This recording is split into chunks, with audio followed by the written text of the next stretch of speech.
आप सुन रहे हैं सुबह संदेश मॉर्निंग वॉइस।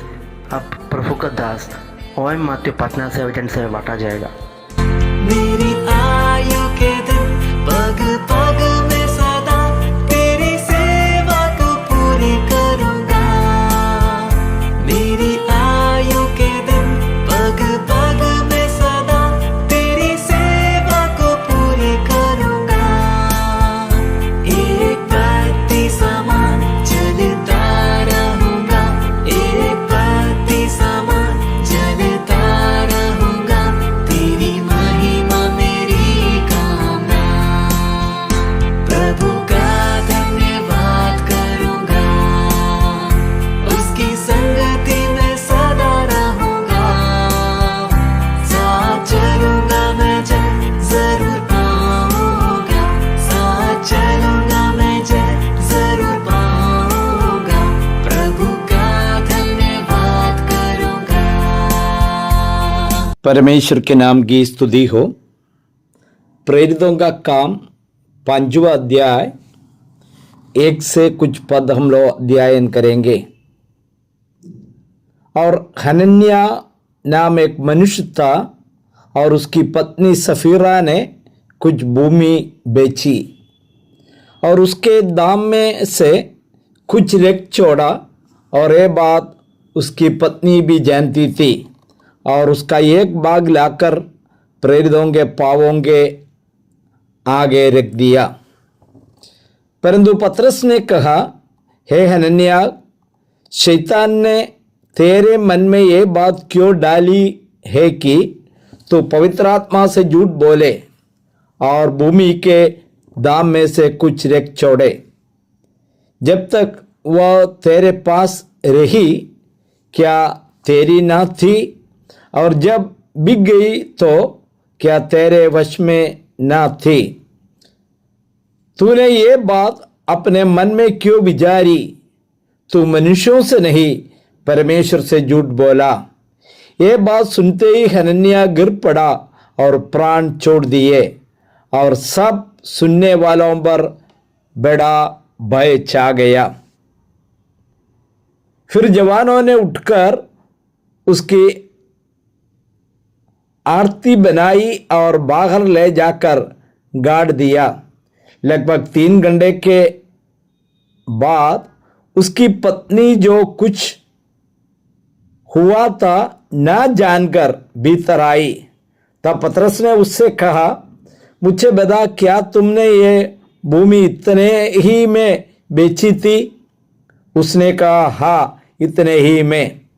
पतरस ने उससे कहा, ये क्या बात है कि तुम दोनों ने प्रभु की आत्मा की परीक्षा के लिए ये क्या किया है? देख, तेरे पति के गाड़ने वाला द्वार ही पर खड़े हैं और तुझे भी बाहर ले जाएंगे।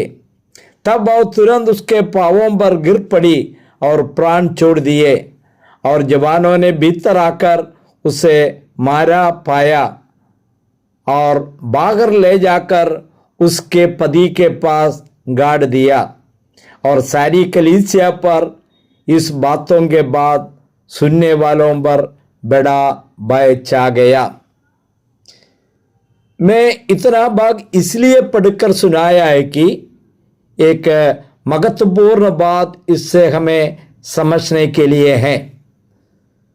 प्रेरितों का काम 5वां अध्याय में इन पति पत्नी के विवरण हम लोग देखता है।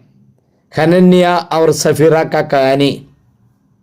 एक पति पत्नी थे जिन्होंने अपनी संपत्ति का एक हिस्सा बेच दिया और उसके पैसे का कुछ हिस्सा प्रेरितों को देने के दावा किया, लेकिन उन्होंने झूठ बोला कि उन्होंने कितनी राशि दी। प्रेरित पतरस ने उन्हें बताया कि उन्होंने मनुष्यों से नहीं बल्कि परमेश्वर से झूठ बोला। परमेश्वर ने हनन्या को तुरंत मार डाला, और बाद में सफीरा ने भी झूठ दोहराया और मर गई। इस घटना से कलीसिया में गहरा भय छा गया और इससे मसीह समुदाय की पवित्रता और ईमानदारी पर जोर दिया गया। तो इस घटना से हम क्या सीखना है? ये घटना परमेश्वर की पाखंड और धोखे के प्रति घृणा को दर्शाती है।